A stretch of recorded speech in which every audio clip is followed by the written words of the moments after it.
Bueno, muy buenos días todavía. Muchas gracias por estar aquí, a todos los que vinieron. Este es un día especial.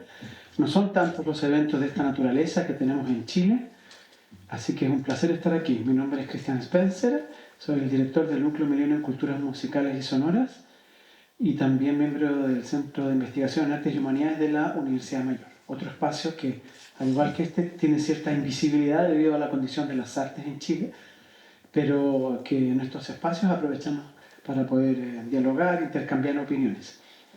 Bien, tenemos esta mesa 3 el día de hoy, llamada Traducción y Sonoridad. Tenemos 3 ponencias, la de Javiera Reyes, Carmen Gloria, aquí al lado mío, y la de Jessica, aquí a mi derecha. Eso, sería interesante mencionar para partir que existe una creciente cooperación e interinfluencia entre algunos países asiáticos y el caso de Chile en materias vinculadas a la música, el sonido y la escucha. Esos 3 ámbitos que para efectos de los estudios musicales son distintos. Música, sonido y escucha. Algunas de las ponencias que vamos a escuchar hoy abordan estas 3 dimensiones. Bien, vamos a partir con Javiera. Javiera, mucho gusto. Javiera Reyes va a tener sus 12 minutos. Es asistente de investigación del proyecto chileno asiático y docente del Instituto de Historia de la Pontificia Universidad Católica de Valparaíso. Doctora en Traducción y Estudios Interculturales de la Universidad Autónoma de Barcelona. Bienvenida y adelante. Muchas gracias. ¿Se escucha bien?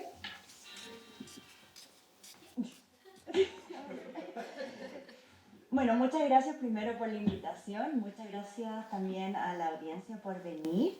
Y lo que siempre me gusta incluir cuando yo hago esta ponencia, que es muy importante para mí de forma personal, es siempre agradecer a aquellos que han participado en este trabajo de investigación que ya lleva casi una década en curso, porque básicamente si no fuera por las personas pertenecientes a este así llamado ambiente, o como prefiero llamarlo yo, subcultura, que es la recepción de un subgénero de rock japonés que es el visual kei en el país, simplemente este trabajo no podría haberse hecho porque fueron estas personas las que estuvieron dispuestas a conversar conmigo, recibirme, contarme sus experiencias muy personales, de forma completamente voluntaria, y este trabajo depende completamente de ellos.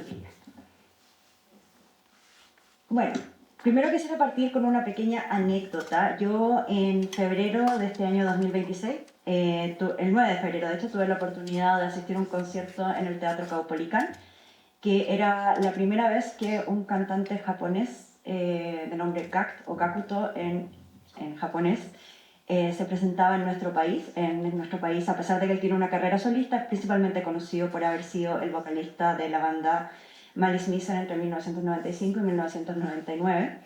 Interesantemente, al conversar con personas japonesas acerca de Gakuto, lo recuerdan más bien como una celebridad, un talento, alguien cuya música no han escuchado realmente, pero parece estar presente en muchos medios. Y bueno, la verdad es que fue un concierto sold out, estaba llenísimo. El estadio, no puedo decir que estaba totalmente lleno porque parte de la galería no estaba llena, sino que solamente cierta parte se había destinado al concierto, pero sí se acabaron las entradas.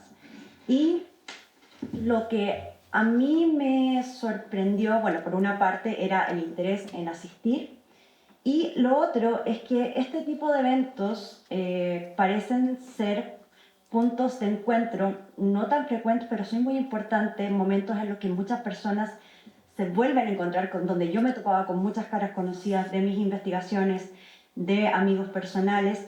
Y también lo que me sorprendía es que muchas personas que asistían en sus redes sociales y en nuestras conversaciones del día a día, más bien parecían estar perteneciendo a otros ambientes. Hoy en día, por ejemplo, estaban más bien enfocados en el consumo, por ejemplo, de K-pop, del Hallyu, otros estaban más bien en la música electrónica, otros estaban más dedicados al metal, al rock progresivo, pero aún así decidían usar parte de su tiempo y de sus fondos, cada día más escasos, para asistir a este concierto.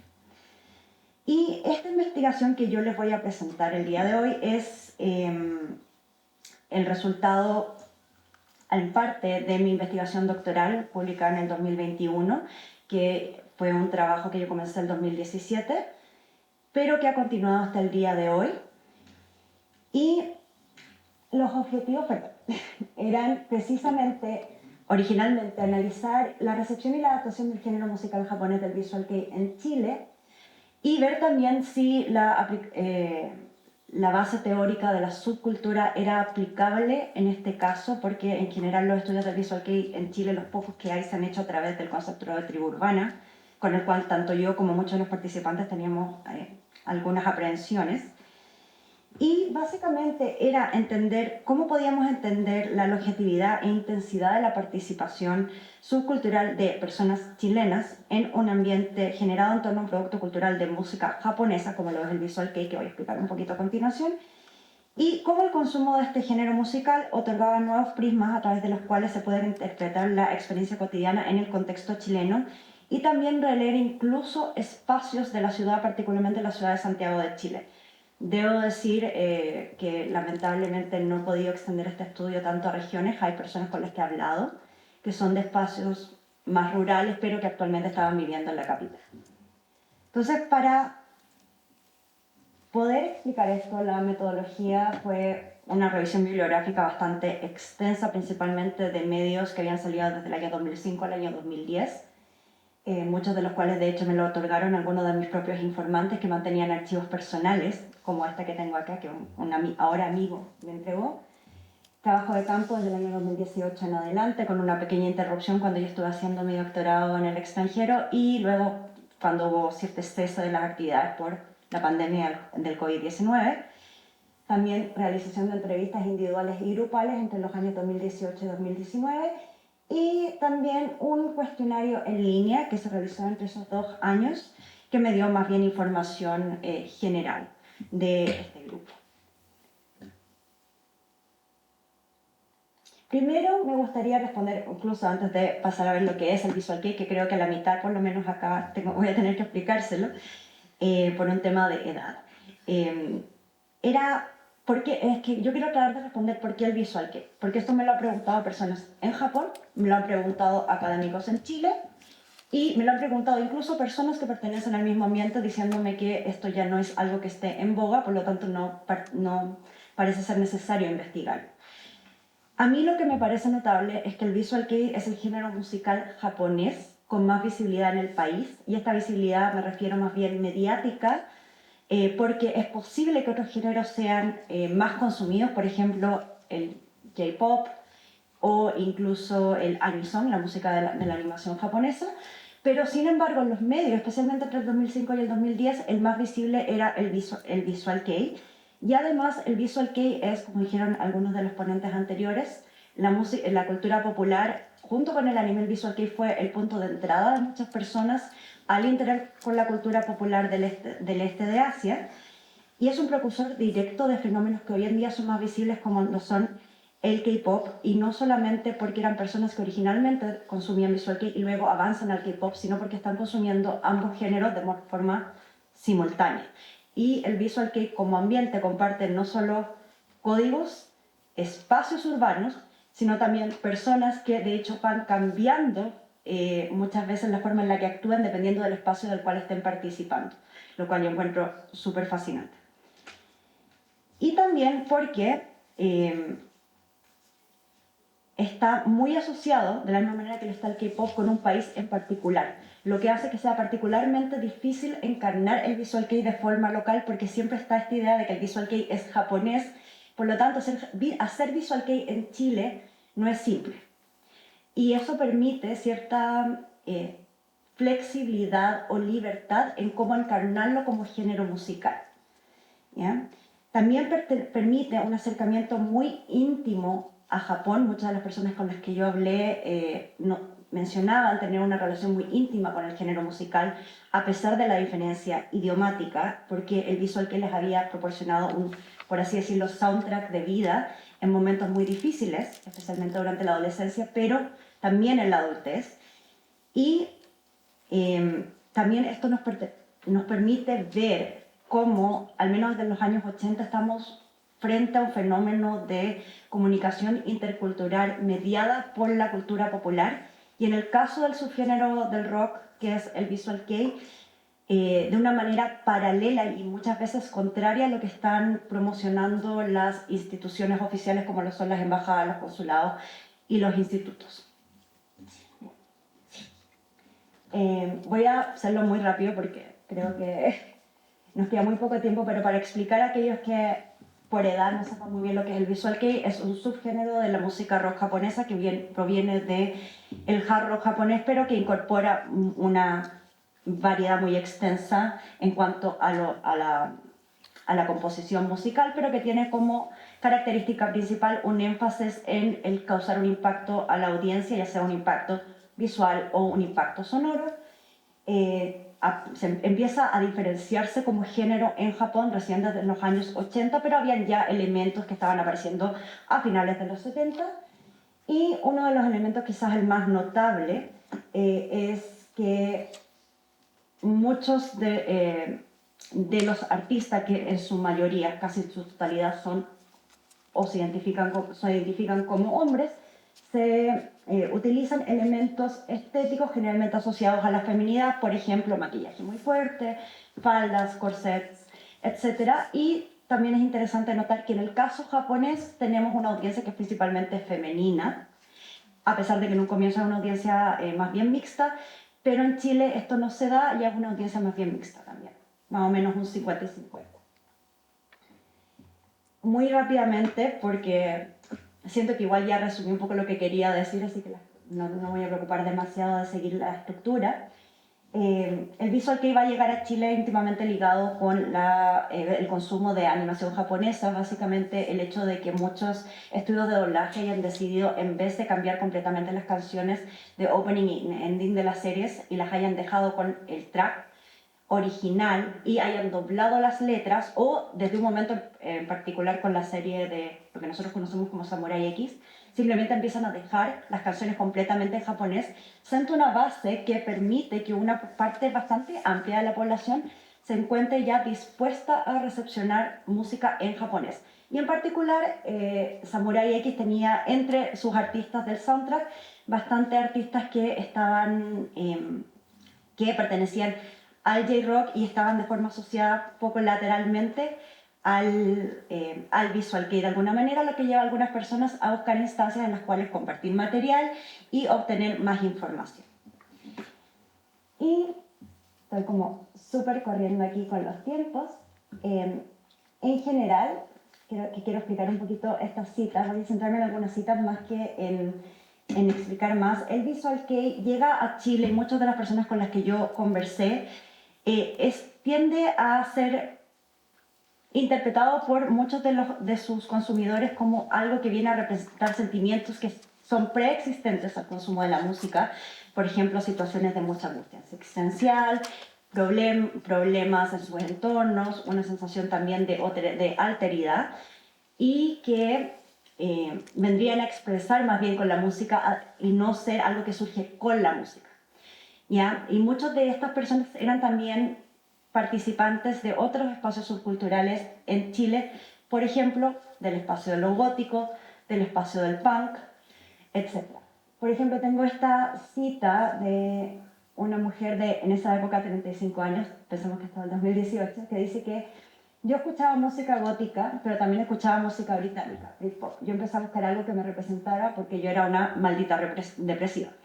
Ella se ríe al contarme esto, pero la verdad es que varias de las historias que me cuentan son bastante fuertes de lo que fueron sus experiencias. Y yo empecé a buscar cosas sobre vampiros, y ella cuenta que se metió lo que llama ella en lo gótico, y desde ahí es que surge este nexo para empezar a consumir el visual kei, que visualmente tiene mucho en común con el ambiente gótico. Y creo que eso no vale la pena, pero lo que yo quiero como destacar en esta presentación es que el visual kei en Chile no puede ser estudiado de forma aislada, porque siempre está en relación con otros géneros y con otros ambientes, que parecen ser disímiles en cuanto al estético, pero que tienden a compartir personas y espacios. Por ejemplo, el tema de los arcade de juegos de baile, que parecen, en cuanto a lo sonoro, no parecen tener nada que ver con el visual kei, pero que efectivamente forman parte del mismo circuito. Y aquí me contaba alguien que en esa época, estamos hablando más o menos del año 2000, los seguidores del visual kei iban a bailar Dance Dance Revolution, después se cambiaban, se lavaban la transpiración, y luego en los juegos Diana, a las 9 de la noche, habían unos 30 tipos poniéndose maquillaje. él, persona conocida, llegaba con una mochila gigante donde traía de todo, traía sus tacos, se vestía y después de las fiestas se vestía de nuevo de persona normal. Y acá ya cerrando con esto porque se me está acabando el tiempo lamentablemente, quiero también destacar esta noción de haber pertenecido o seguir perteneciendo a un grupo que está fuera de la norma en Chile, que parece ser para mí el hilo conductor de todas estas experiencias, más que una subcultura con una ideología explícita, que es lo que parecían buscar originalmente muchos de los académicos, incluso en Chile, que miraron movimientos como este como algo no válido de ser estudiado como subcultura. Lo que parece para mí guiar todas estas entrevistas es esa sensación de alteridad y de otredad que es anterior al consumo del visual kei, pero parece intensificarse con el consumo de este género musical y con también la adopción de elementos estéticos del visual kei. Y ya, perdón por estarme pasando, pero esto era muy largo, claramente.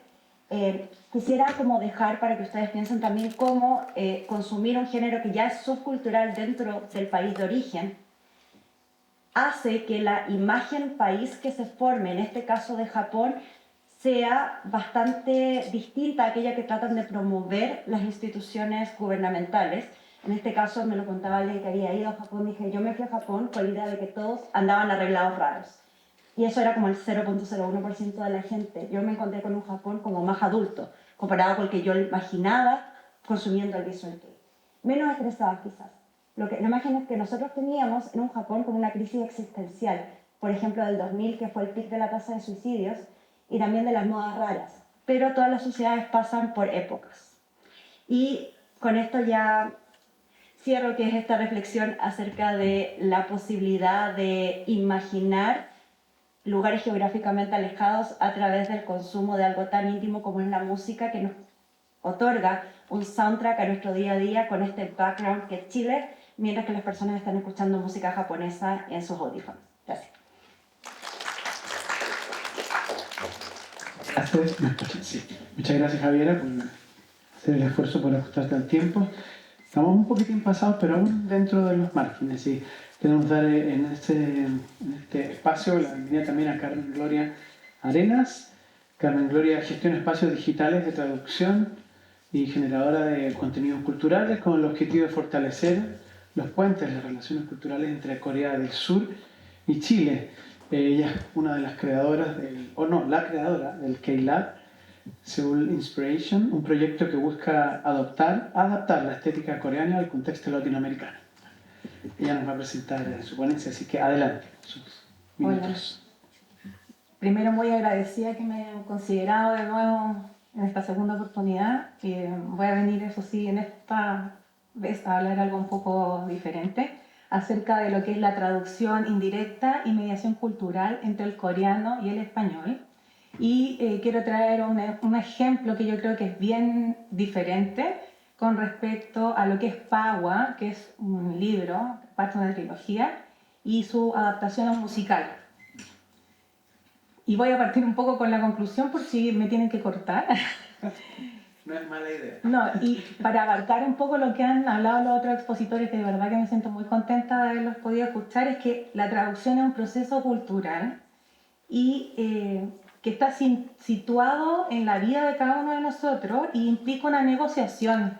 No siempre es literal, tenemos que negociar con las cosas que hemos vivido, con las cosas que hemos experimentado y además también con la lengua propiamente tal. Así que no es algo neutral, es algo que también va ligado a la emocionalidad que tiene cada persona.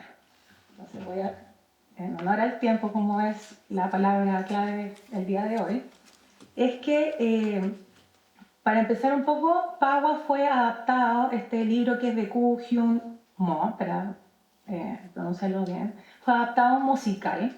Y en ese contexto del viaje al musical, de poder entender el musical, empecé a investigar acerca del libro que estaba en coreano, pero mis herramientas no eran suficientes para poder leer el libro en coreano. Por lo tanto, empecé a investigar en qué otros idiomas estaba este libro y claramente no estaba en español. Y lo más cercano era el inglés. Así que a través de ocupar esta lengua como puente, finalmente uno puede ir entendiendo que se aplana de cierta forma lo que la autora quiere decir en un primer momento.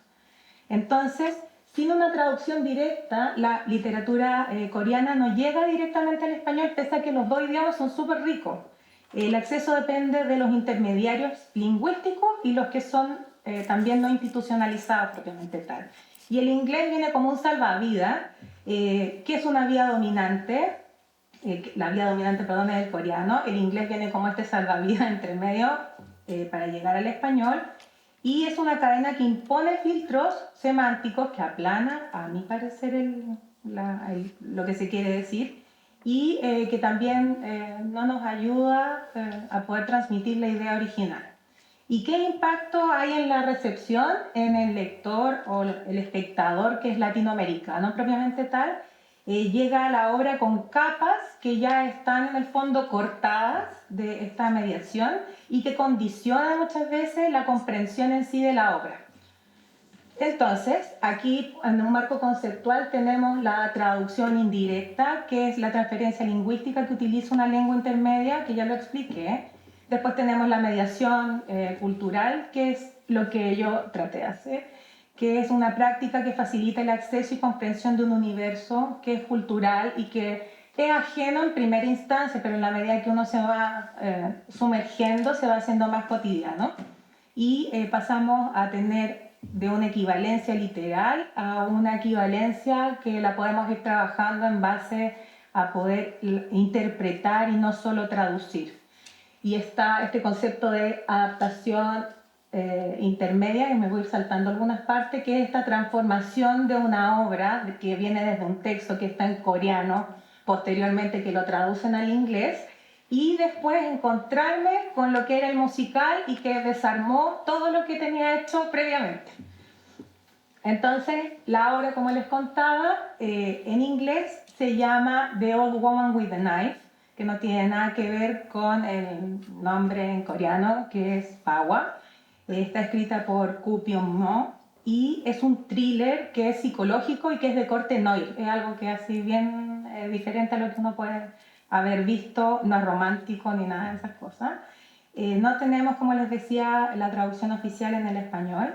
Y además de los musicales que se han presentado en Corea en 2024, en Japón una adaptación en 2025, a fines de 2024, principio de 2025, se hizo una película que se presentó en el Festival 75 de Berlín y que tuvo una súper buena recepción por la temática, que es una mujer de 65 años que se ha dedicado a ser asesina a sueldo. Y llega un momento en donde este trabajo que ella tiene, que es de capturar cucarachas, o en el fondo de sacar pestes, llega a su fin, pero ella no se ha dado cuenta que la quieren jubilar de su trabajo, ¿ya?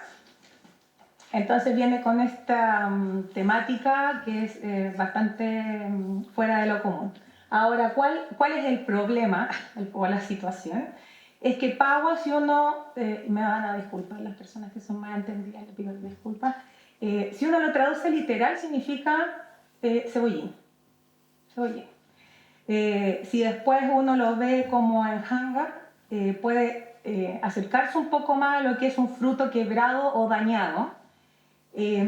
Y yo me tomé la libertad de decir, bueno, entonces en español, si lo traducen en inglés The Old Woman with the Knife, que no tiene nada que ver, ¿cómo lo interpretaría yo?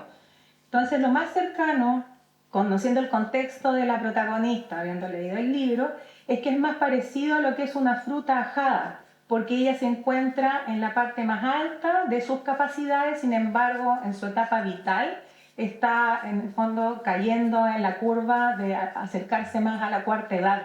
Pero ella está como en el ocaso, en el momento en donde el sol brilla más.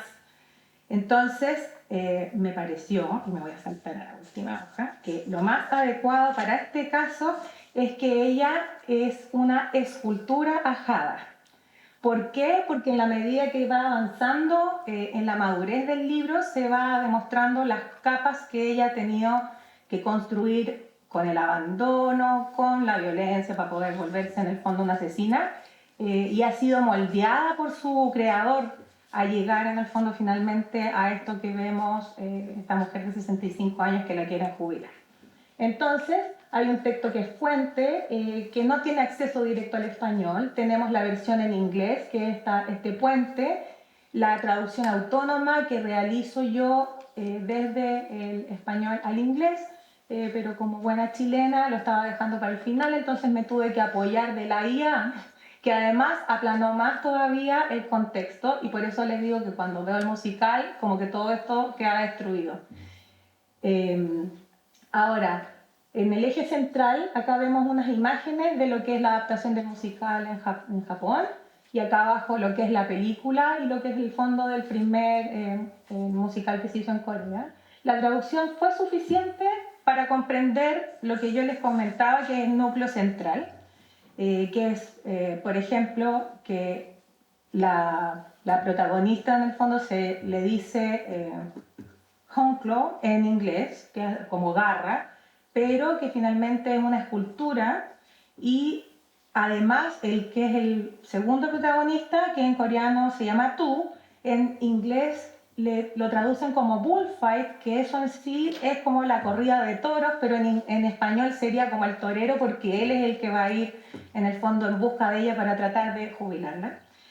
Y el hallazgo B que tuve, que la traducción no fue suficiente, fue para anticipar la condensación, no solo escénica en el musical, sino que también poder entender el fondo de la obra, comprender la arquitectura narrativa de la obra y del musical, porque lo tuve que ir a ver más de una vez para poder entender de qué se trataba el libro, y interpretar el ritmo escénico y cómo iban superponiendo capas para poder desarrollar finalmente la historia. Así que me quedé con la lección muy sabia de que la traducción textual es suficiente para comprender el núcleo quizás de las cosas, pero no para anticipar las decisiones de las adaptaciones escénicas, como nombraba también una colega previamente, que decía estas injusticias que existen con respecto a la traducción y que a veces uno tiene la capacidad de estar escuchando en el fondo lo que están hablando los personajes y tú dices, ah, pero no está diciendo eso, como exactamente eso es lo que va sucediendo. Y gracias, justo el caso.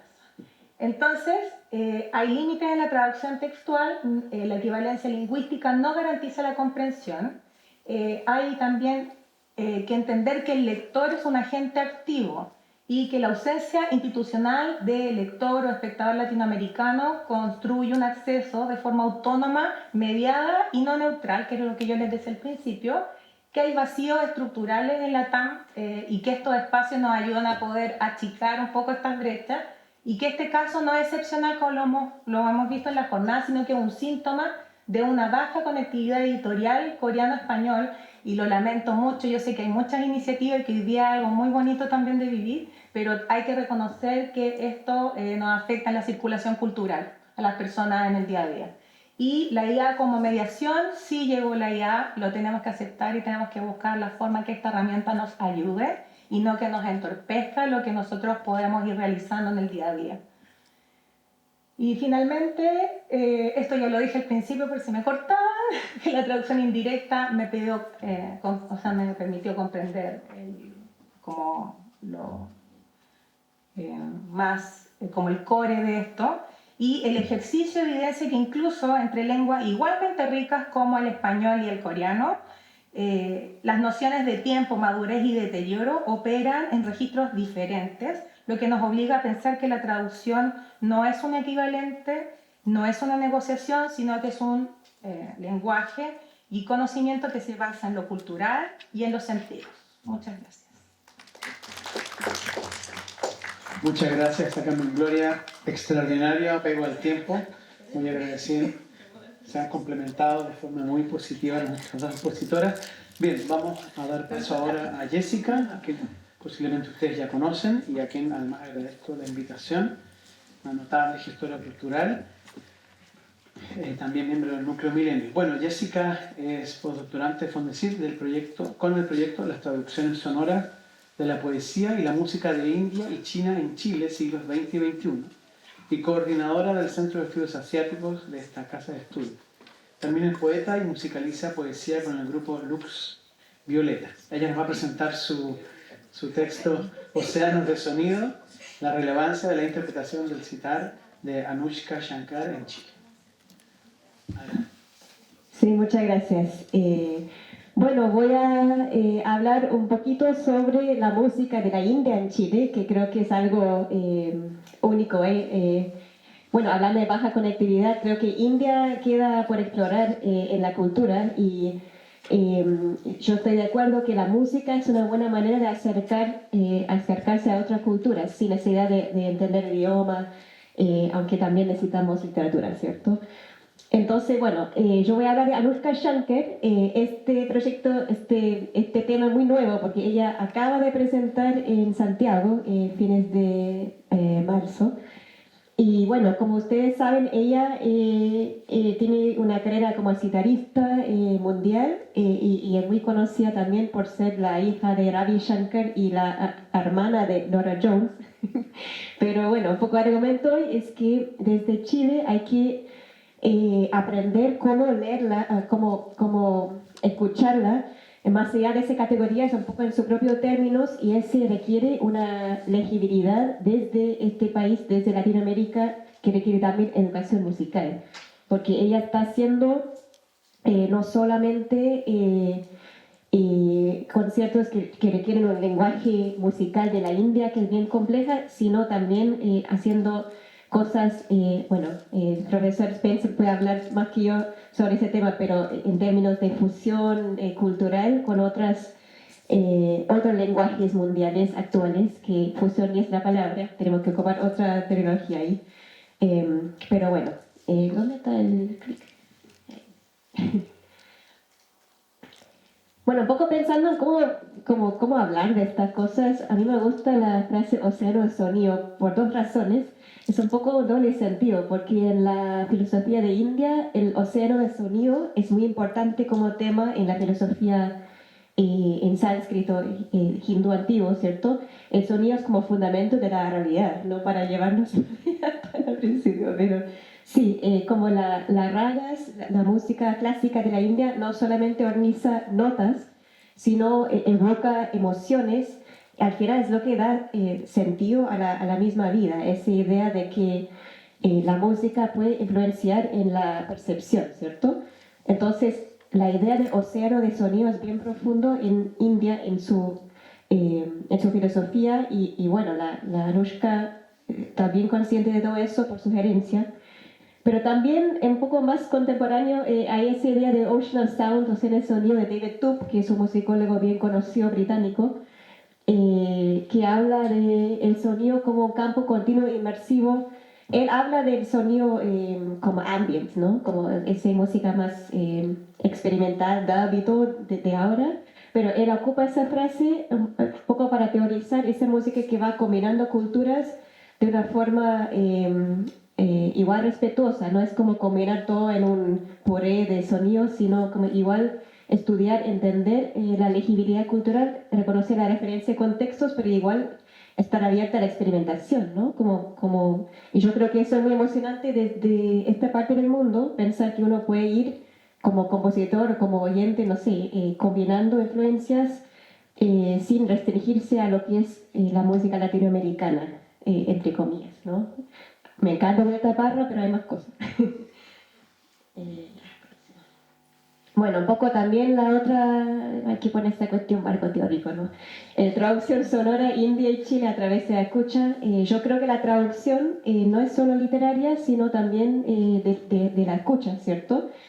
Y yo creo que faltamos textos sobre esto, cómo hablar de la traducción sonora, qué significa traducir el sonido, traducir la escucha, ¿no? Porque eso pasa por dos lados, como los compositores, la banda, los músicos van creando la música y también cómo se va recepcionando esa música en otro contexto, ¿no? Entonces, bueno, ¿cuál es la India que se está traduciendo? Claro, qué influencias religiosas, qué parte de la sociedad y cómo, bueno, también qué es lo que queda afuera. Por ejemplo, solo para un ejemplo, en Chile se habla muy poco de la música del Islam, la música de esas tradiciones sufíes y todo, pero hay una tremenda hay una tren de música ahí que se podría incorporar, no sé. Así que bueno, hay cosas que hacer. Y bueno, hablando, bueno, eso es un poco chico la letra, pero es un poco una breve historia de la música india en Chile. Voy a repasar muy rápido.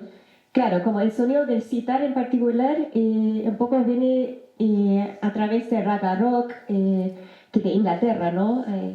Como de acuerdo con muchas otras ponencias, en Chile reciben mucha influencia a través de Inglaterra o desde el inglés, incluso en la música.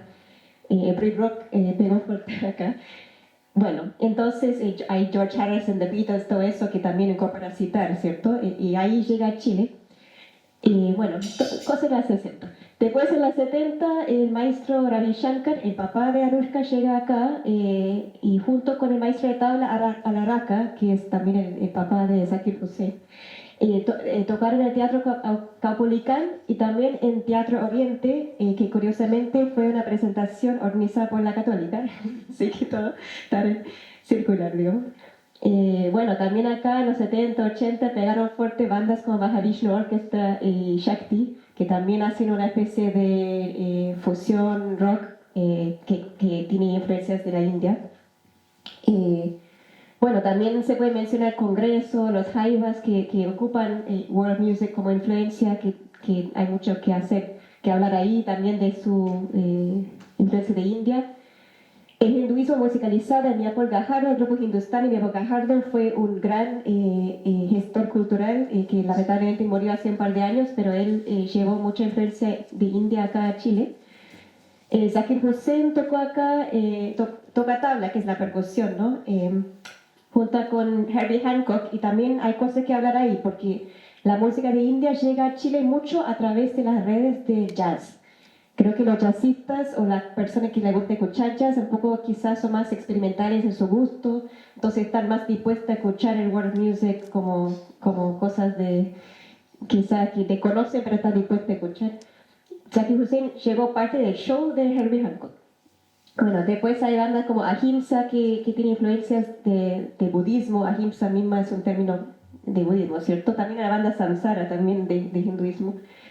Y bueno, otros experimentos como Krishna Sambandha, que está influenciada por la filosofía Vaishnava, Pascual Lavaca y Jaime Frey con Samadhi, que tiene canciones como Raga para partir la noche, que directamente desde su título va combinando la idea de música india con cosas de acá. También tiene covers de Virata Parra como parte de Los Amores, que van incorporando instrumentos indios.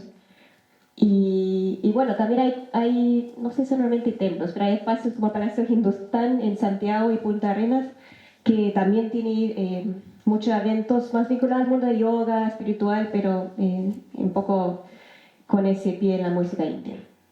Bueno, aquí hay la foto, está en YouTube si quieren buscar. Hay una entrevista con Ravi Shankar cuando estaba en Chile, en 73, imagínate. Y claro, estaba llegando justo en esa época y claro, en la entrevista igual lo pintan como bien exótico, como un músico, el otro, digamos, como de la India, lugar mágico y místico. Bueno, eso lo lleva a Anushka Shankar. Aquí, como dije, tenía 2 shows recién. Es curioso porque, igual que dijo Javiera, tenía mucho éxito, como un poco quizá inesperado. Tenía las entradas agotadas, entonces tenía que hacer otro show como 1 hora antes del original, que no sé cómo tocó el citar 4 horas, pero parece que lo podía hacer. Y bueno, yo fui al segundo show, el original. Bueno, muy interesante y todo, pero también lo que es interesante es cómo en la prensa con la tercera van hablando de ella, ¿cierto? Como dice Anushka Shankar, cita, en mi familia están muy emocionados con las películas de los Beatles y con la de George Harrison. Entonces, para mí es como un poco meterla en esa manera de pensar todavía de los 60, ¿no? Como no están realmente poniéndola como artista propia, sino poniéndola en ese contexto de su papá todavía, ¿cierto? Porque su papá era amigo de George Harrison. Bueno, ¿qué hacer? Un poco para ir finalizando, hay muchas más cosas que se puede hablar, pero su propio discurso tiene que ver con un poco el cuerpo de la mujer, la sanación y el discurso artístico también de ir como como mejorando el ánimo, la emoción a través de la música, que también tiene una tradición muy fuerte en la misma India, como se puede buscar textos como la Natya Shastra de Asimilenia, y están hablando de esta cosa, como la música como medio para mejorar, o sea, para cambiar la emoción, para cultivar virtudes. Hay filosofía india que habla de estas cosas. Y ella tiene una trilogía de discos que es bien, no sé, literaria la idea de trilogía, ¿cierto? Pero Chapter 1, Chapter 2, Chapter 3, y claro, en esa serie de 3 discos, más o menos breves, va un poco trazando su trayectoria de ánimo. Por una cuestión personal, como que quedó muy bajo, después se va subiendo, es como todo un viaje a través de la música. Eso es su propia manera de presentarse. Sí. Que es lo que no habla de los medios, ¿cierto? Bueno, hay que mencionar su banda porque, aunque es una persona que se presenta como soloista, igual siempre va con banda. Bueno, se va rotando, ¿no? Pero en esta instancia tenía estas 3 personas que son también músicos muy buenos. Pero claro, la cosa notable es que antes tocó con un tablista o con cosas más, entre comillas, indias, y ahora está con este que son más jazzistas. Y también, bueno, es una pregunta que hay que considerar, pero ¿es Anushka Shankar realmente india en ese sentido que los chilenos quieren que sea india, ¿no? Pero ella vive en Londres, tenía una formación entre Inglaterra y California, porque por más que su papá es india, tiene la formación como citarista, ella misma no habita ese mundo, está un poco fuera de ese cliché de la música hindustani como lo tenemos quizá acá. Entonces, bueno, hay que un poco mirar con quién está tocando también para pensar en esas cosas. Pero igual, si quiere hablar de mujeres citaristas, ella claramente es la más conocida en este momento en el mundo, creo, pero hay muchos más que puse sus nombres ahí. Y hay una doble ironía, creo, porque la mujer citarista más conocida en la historia de India, creo, antes de Anushka, era esta mujer, Annapurna Devi, en blanco y negro, que curiosamente era la primera mujer de Ravi Shankar, pero quedó muy tapada por la historia. Entonces, para mí hay una doble ironía, porque por un lado, ella, aunque es artista mujer, que pone mucho el cuerpo de la mujer en el centro, si va a su Instagram, siempre está hablando de su maternidad como música, está sacando fotos de su cuerpo, diciendo que está bien como mujer mostrarse en la India más conservador. Claro, como está siempre definido por su papá todavía, que es como, bueno, la definición de patriarcado. Y bueno, además como su gran referencia que podría ser esta mujer es como la ex de su papá. Entonces es como complicado. Pero bueno, como ahí está la situación. Pero hay muchas mujeres citaristas, no muchas, no sé, pero hay otra persona que se podría mencionar. Y bueno, hay referencias. Pero claro, como para cerrar, Anushka Shankar es una artista muy interesante y creo que hay que un poco profundizar y abrir cómo pensamos en ella, y además otra música que viene de otras culturas, porque claro, quedamos con muchos estereotipos. Muchas gracias. Bien, les agradezco a las 3 muy sinceramente, porque esto ha permitido que tengamos unos pocos minutos para tener un diálogo. Tenemos espacio tal vez para 1 o 2 preguntas. La segunda pregunta va a depender del poder de síntesis de la primera. Eso, así que dejo la palabra a ustedes y luego vamos a cerrar con algunas conclusiones.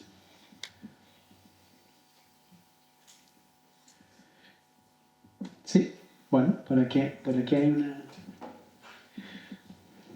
una pregunta, comentario, observación.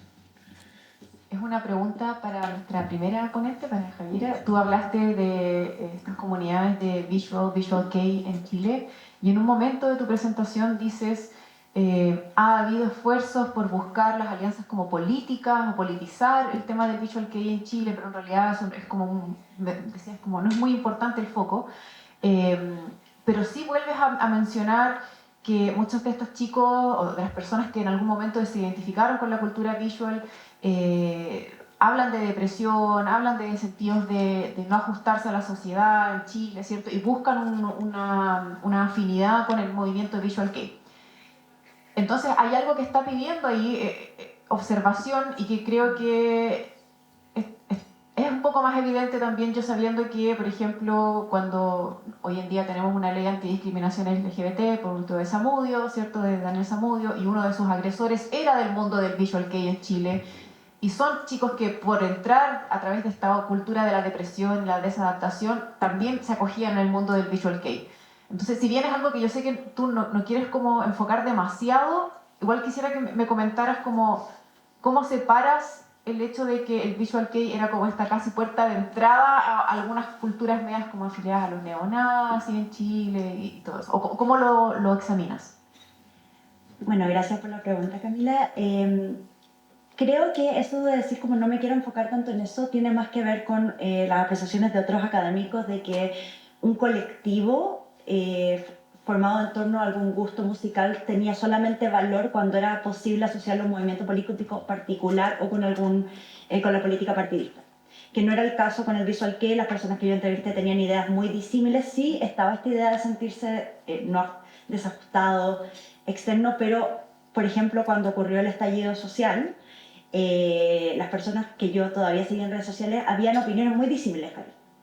E incluso algunas más bien en contra del estallido social, a pesar de esta sensación de alteridad. Entonces, claro, creo que hay una ideología, pero que no se ajusta a una ideología partidista.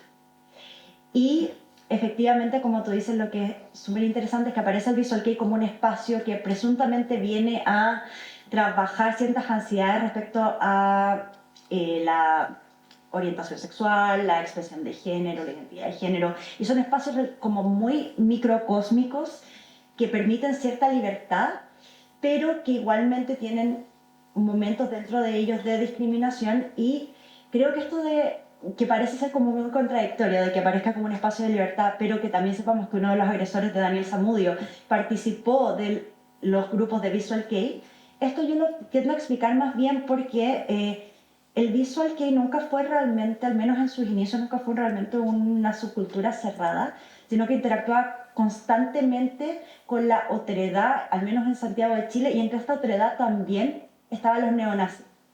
Entonces hay muchas anécdotas que me contaron a mí los informantes, que era literalmente, estábamos todos tomando en Santa Lucía, y a pesar de que yo no creía lo mismo, yo estaba sentado al lado de los neonazis, tomando con ellos. Entonces, eso, si lo vemos como en el contexto de una subculturalidad más amplia en el que se nos mezclan el gótico, el punk, los neonazis también, que tampoco tenían un discurso muy estructurado, el visual kei, un poco de lo que en algún momento llegó a llamarse la subcultura otaku, ahí sí podemos entender que nos aparezcan todos estos elementos que parecen ser contradictorios, pero que en la práctica no lo son. No sé si eso responde a tu pregunta. Están como en un paraguas de alteridades de todo tipo. Exacto. Sí, sí. Acá. Muchas gracias.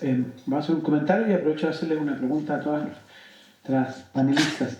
Bueno, yo decía yo al inicio que en general este tema no se aborda tanto en Chile, por eso esta mesa es tan valiosa y es tan importante que podamos dialogar sobre estos temas. En general, podríamos decir que estamos en una etapa como de autoexotización de la relación entre la cultura asiática y la cultura chilena, que gradualmente, como ha mostrado otros ciclos con otros países, va a ir dando paso a formas de recepción musical distintas. Yo quería preguntarles por cómo ustedes perciben los imaginarios que se producen en torno a sus temas aquí en Chile en relación a los tópicos que están trabajando. Tú mencionabas el tema de la subcultura, que yo creo que es un término pertinente. En la musicología el término subcultura fue como, yo diría que muy absorbido por la idea de escena musical, que es un término ya incluso popular, pero la escena musical tiene otra configuración. Yo, al igual que tú, coincido en que no diría que hay una escena musical específicamente de música en la India. Sí hay conjuntos, personas, pero no hay una interacción tan grande. Preguntarles por esos imaginarios cuáles son y hacerles una segunda pregunta o comentario. Decía yo al inicio que claramente podemos diferenciar, y invito al público a hacer esta distinción entre música, sonido y escucha. Son tres conceptos muy distintos. En general metemos todo en un mismo saco, pero son fenómenos que obedecen a diversas maneras de entender la cultura y de relacionarnos con el sonido. Pienso, por ejemplo, en Javier Amena, que utiliza ciertos imaginarios asiáticos, ¿no?, que son blandos, no son realmente fuertes. Es decir, son realmente pequeñas referencias. Jepe ha hecho algunas cosas, Monsieur Perinet también, Inti Illimani usa salterio, es decir, son pequeñas señales que encontramos. Y estos imaginarios, que pueden ser de instrumentos, pueden ser imaginarios de género, creo que contribuyen a instalar ciertas ideas que probablemente algunos de ustedes ya tienen. Bien, fue una pregunta muy larga, pero bueno, por los imaginarios, ¿qué les parece y esta distinción entre música, sonido y escucha? O sea, que son cosas que van ligadas totalmente. Lo que conversaba un poco dentro de la presentación y lo que viví en el musical, la sonoridad, los colores, los tonos que hablaban, eso me hizo entender el libro, o sea, propiamente tal. Y no solo entender el libro en el matiz de la traducción, sino que en lo profundo de la emoción, que es lo que a veces no podemos nosotros percibir desde lo que quieren decirnos, desde la parte asiática a lo que es latinoamericano, porque tenemos esta dualidad un poco de las emociones, que nosotros tenemos estas emociones más a flor de piel, y ellos al contrario tienen una cultura en donde sostienen o donde, no quiero decir, no quiero ocupar la palabra ocultar, sino que es más bien visto la contención de esta emocionalidad. Y a través de la música creo que eso uno puede leerlo un poco más y hacerlo más transversal.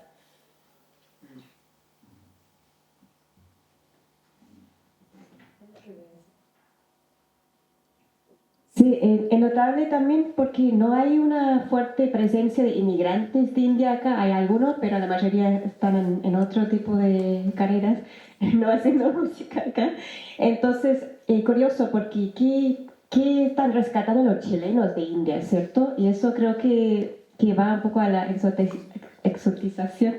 Por ejemplo, yo veo que muchas bandas, como la que nombraste, algunas anteriores, están tomando sonidos de India sin tener los instrumentos físicos. Están haciendo, en vez de tocar la tabla, están tocando, no sé, un teclado y lo cambia en el software a sonar como un tabla, ¿no? Es lo mismo, pero no es lo mismo. Entonces, como se puede hablar de eso, quizás, como el efecto de esa sonoridad.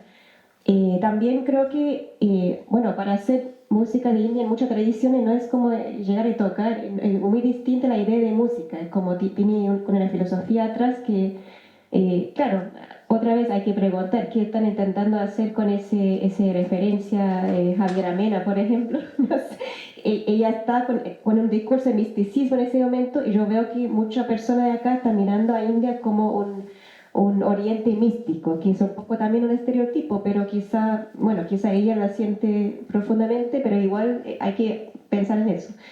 Y bueno, no sé, y la diferencia entre música y sonido y escucha, me gusta escuchar lo que sabe. Gracias. ¿Qué decir? Sí, solamente sobre la parte de los imaginarios, creo que de hecho es la razón por la que yo me terminé interesando en el visual que hay en Chile, porque cuando yo ya vivía en Estados Unidos, conversé con personas acerca de cuál era la imagen de Japón, y resulta que yo ya habiendo vivido en Japón y todo, yo confesé que me di cuenta que mi imagen de Japón, el imaginario que yo había creado siendo adolescente, era un Japón mucho más alternativo, por decirlo así, mucho más subcultural que el que muchas personas tenían en los Estados Unidos, porque ellos más bien accedían a un Japón a través de los negocios, a través de lo que así llamamos como alta cultura, cultura tradicional. Entonces yo ahí empecé como a investigar cuáles eran las fuentes que yo había utilizado en mi adolescencia para construir este Japón interno. Y decidí buscar si es que estaba ocurriendo algo similar con los que consumían Visual Kei, y lo que yo creo que es muy notable del Visual Kei en este sentido es que en ninguno de los esfuerzos de los consulados, las embajadas ni el Cool Japan jamás han incluido el Visual Kei como parte de sus políticas, porque es demasiado, no sé si decir rupturista o contrario a la imagen país que se trata de exportar. Entonces es súper interesante ver que en Chile, porque acá el Visual Kei llegó más, no sé si más fuerte, pero se resaltó más que en otras partes, tenemos como tres corrientes. Tenemos la comunidad, como dice Jessica, de personas migrantes japonesas de primera generación, segunda, tercera, que tienen un imaginario de Japón. Tenemos el imaginario de Japón institucionalizado, y por otra parte tenemos los consumidores de animación japonesa, de visual kei de otros subgéneros dentro de la cultura popular que tienen otra imagen más. Entonces yo eso lo encuentro fascinante y me interesa más que lo... Me interesa lo que se pierde, pero también me interesa lo que se crea en los vacíos. Muy bien, creo que nuestras expositoras se merecen un gran aplauso. Muchas gracias por participar en esta mesa. Lamentamos un poco que cierta brevedad y exceso de síntesis, pero también es un formato que permite dialogar más rápido. No sé si Jessica ahora... Creo que el público merece un almuerzo. Así que vamos a tomar una pausa de una hora.